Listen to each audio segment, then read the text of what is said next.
Maka Allah Subhanahu wa Ta'ala mengutus Nabi Syeds alaihissalam untuk pergi ke seluruh penjuru alam semesta untuk membuat batasan alam jin, setan, dan alam manusia.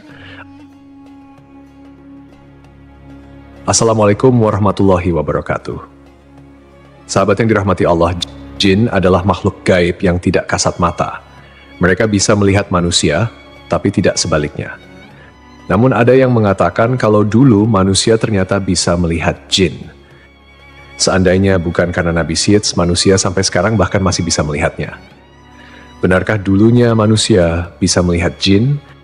Mengapa hal ini dikaitkan dengan Nabi Syeds? Tonton dan simak video ini hingga akhir agar tidak ada kesalahpahaman dalam memahami isi cerita. Nabi Syeds adalah salah satu nabi utusan Allah Subhanahu wa Ta'ala. Nabi Syeds adalah putra Nabi Adam dan tidak termasuk dalam 25 nabi dan rasul yang tersebut dalam Al-Quran. Imam Ibnu Katsir mengatakan dalam Qasas Al-Anbiya, Syeds artinya anugerah Allah. Nama tersebut diberikan karena Nabi Adam dan Siti Hawa mendapatkan karunia putra tersebut setelah terbunuhnya Habil di tangan saudaranya sendiri, Qabil. Kisah terbunuhnya Habil oleh Qabil ini telah diabadikan oleh Allah Subhanahu wa Ta'ala melalui firman-Nya dalam Al-Quran Surat Al-Maidah ayat 27. Bacakanlah Nabi Muhammad kepada mereka berita tentang dua putra Adam dengan sebenarnya. Ketika keduanya mempersembahkan kurban, kemudian diterima dari salah satunya, Habil, tidak diterima dari yang lain, Qabil. Dia, Qabil, berkata, sungguh aku pasti akan membunuhmu.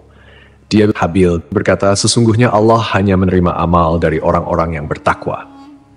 Qabil bisa disebut sebagai awal mula angkara murka di muka bumi setelah Nabi Adam alaihissalam diturunkan ke dunia. Karena perbuatannya itu, Qabil harus menanggung dosa yang terus mengalir sampai hari kiamat. Rasulullah Shallallahu Alaihi Wasallam bersabda, tidaklah dibunuh satu jiwa dengan zalim, melainkan dosa pembunuh itu akan ditanggung pula oleh anak Adam yang bernama Qabil, karena dialah yang pertama memberi contoh pembunuhan. Hadis riwayat Bukhari dan Muslim. Hal senada juga disampaikan Rasulullah Shallallahu Alaihi Wasallam, barang siapa memulai perkara baik yang disyariatkan maka baginya pahalanya dan pahala orang yang mengikutinya sampai terjadinya hari kiamat. Dan barang siapa yang mulai perkara jelek maka baginya dosanya dan dosa orang yang mengikutinya sampai terjadinya hari kiamat. Hadis riwayat Muslim.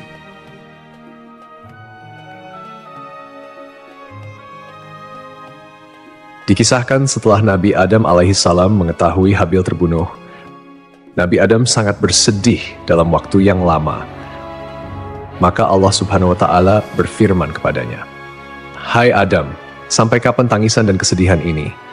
Sesungguhnya aku akan memberikan pengganti dari anak itu untukmu dengan anak yang terpercaya dan akan menjadi seorang nabi.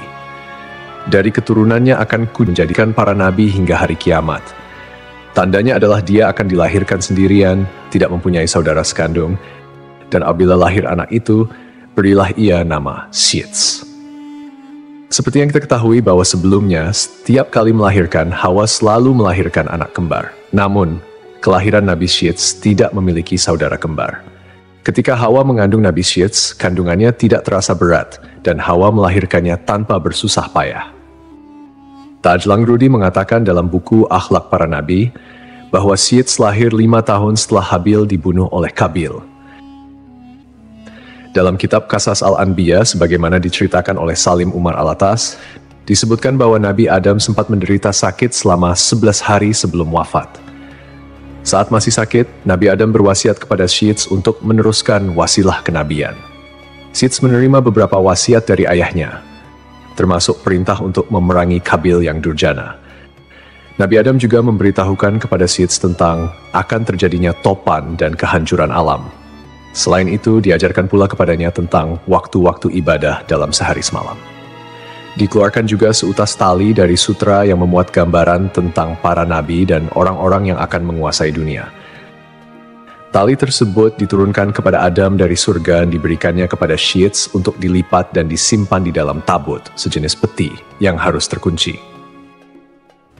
Adam lalu mencabut beberapa lembar rambut dari janggutnya dan meletakkannya ke dalam tabut sambil berkata, hai anakku, ambillah rambut-rambut ini dan bawalah bersamamu ketika menghadapi urusan yang penting. Rambut-rambut ini akan membantumu mengalahkan musuh selama masih ada bersamamu. Apabila engkau melihat rambut-rambut tersebut memutih, maka ketahuilah bahwa ajalmu telah dekat dan engkau akan meninggal pada tahun itu. Kemudian Nabi Adam mencopot cincinnya dan memberikannya kepada Syed serta menyerahkan tabut dan suhuf yang telah diturunkan kepadanya. Adam berkata, "Wahai anakku, perangilah saudaramu Kabil. Sesungguhnya Allah akan menolongmu untuk mengalahkannya."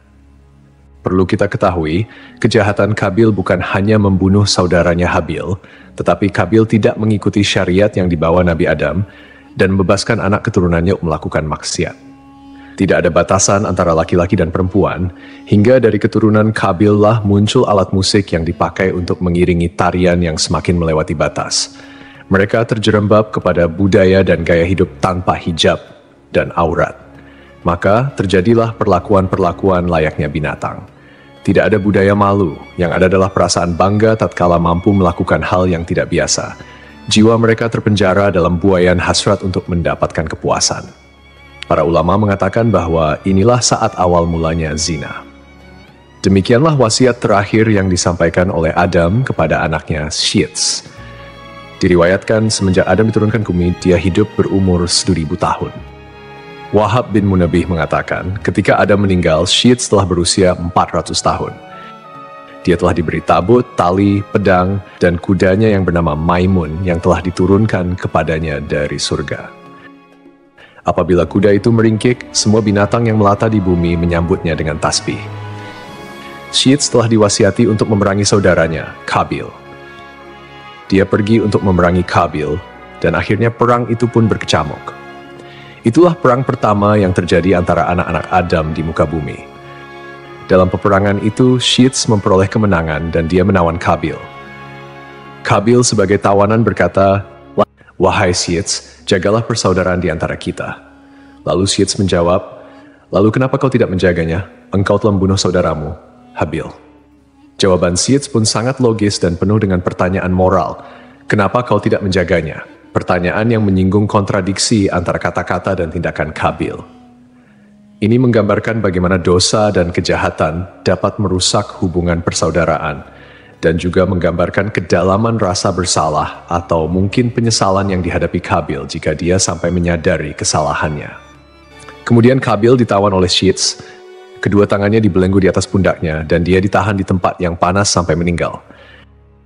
Anak-anak Kabil bermaksud menguburkannya. Tiba-tiba iblis datang kepada mereka dalam rupa malaikat. Iblis berkata kepada mereka, "Jangan dikubur di dalam bumi." Iblis membawakan 2 batu hablur yang telah dilubangi tengah-tengahnya. Dia menyuruh mereka memasukkan Kabil ke dalam ruang antara 2 batu hablur itu, memakaikannya pakaian terindah dan meminyakinya dengan ramuan-ramuan tertentu, sehingga dia tidak akan mengering. Lalu iblis menyuruh mereka menyimpannya di sebuah rumah. Diletakkan di atas kursi yang terbuat dari emas dan memerintahkan kepada setiap orang yang masuk ke rumah itu untuk bersujud kepadanya sebanyak 3 kali. Iblis memerintahkan kepada mereka untuk merayakan upacara setiap tahun untuknya dan berkumpul di sekitarnya. Kemudian iblis mewakilkan urusan ini kepada setan. Setan itulah yang kemudian berkomunikasi dengan mereka sehingga manusia terus-menerus sujud kepada Kabil. Sementara Syed, setelah dia menunaikan tugasnya memerangi Kabil, pulang ke negeri Hindi, India, Syed terus melanjutkan tugasnya sebagai nabi dan pemimpin spiritual keturunan Adam yang taat kepada Allah. Nabi Syed dipercaya melanjutkan dakwahnya untuk mengajarkan tauhid dan hukum-hukum Allah kepada manusia. Setelah kepergian Nabi Adam dan Hawa, Allah menurunkan 50 sahifah kepada Nabi Syed. Dialah orang pertama yang mengeluarkan kata-kata hikmah. Dialah yang pertama kali melakukan transaksi dengan emas dan perak, dan orang pertama yang memperkenalkan jual beli, membuat timbangan dan takaran, dan dialah orang pertama yang menggali barang tambang dari dalam bumi. Mengenai kisah Nabi Syed memisahkan alam manusia dengan alam jin seperti yang dikatakan bahwa Syed mendapatkan tugas dari Allah. Ia mendapat mandat meneruskan wasilah kenabian. Nabi Adam juga sempat mengingatkan Syed untuk menjaga kerahasiaan mandat tersebut agar tidak sampai diketahui oleh putranya yang pendengki, Kabil. Salah satu tugasnya adalah membuat batas antara alam manusia dan jin. Sebelum Syed bertugas, dahulu masih bisa dilihat jin atau syaitan yang berkeliaran. Jarak mereka dengan manusia tidak ada. Belakangan, Adam telah diperlihatkan jumlah manusia, angka keturunannya yang bertambah. Kemudian Nabi Adam AS berdoa semoga ada di antara anaknya yang melanjutkan risalah. Kemudian terpilihlah di antara anaknya yakni Sits menjadi orang yang menutup pandangan manusia melihat jin. Pada saat itu tidak ada batasan dunia antara jin dan manusia. Dan hal tersebut menjadikan manusia bisa melihat jin yang sedang beraktivitas layaknya manusia. Akan tetapi, berkat doa dari Nabi Sits, salah satu anak Nabi Adam manusia kini tidak bisa lagi melihat jin dan memisahkan antara dunia jin dan manusia. Kisah tersebut perlu dikaji lebih mendalam mengenai sumber-sumber yang syahih yang dapat dipercaya. Tidak ada riwayat atau kisah spesifik yang secara langsung menghubungkan beliau dengan peristiwa ini. Dalam Islam, jin adalah makhluk gaib yang diciptakan oleh Allah dari api tanpa asap, dan mereka memiliki dunia mereka sendiri yang berbeda dengan manusia. Tidak ada keterangan yang sahih yang menjelaskan bahwa ada masa tertentu di mana manusia bisa melihat jin secara umum dan kemudian kemampuan itu hilang. Pada dasarnya, manusia memang diciptakan dengan keterbatasan dalam hal penglihatan terhadap makhluk gaib seperti jin. Hal ini adalah bagian dari ujian di dunia, di mana manusia harus beriman kepada yang gaib, tak terlihat, termasuk keberadaan jin, malaikat, dan hal-hal yang tidak tampak oleh mata. Dalam ajaran Islam, manusia bisa melihat jin hanya jika Allah menghendakinya, misalnya melalui kejadian-kejadian tertentu atau sihir yang dilarang. Namun, ini bukanlah sesuatu yang umum atau diceritakan secara spesifik dalam sejarah Nabi Sits. Wallahu a'lam bishawab. Hanya Allah yang mengetahui kebenaran yang sesungguhnya.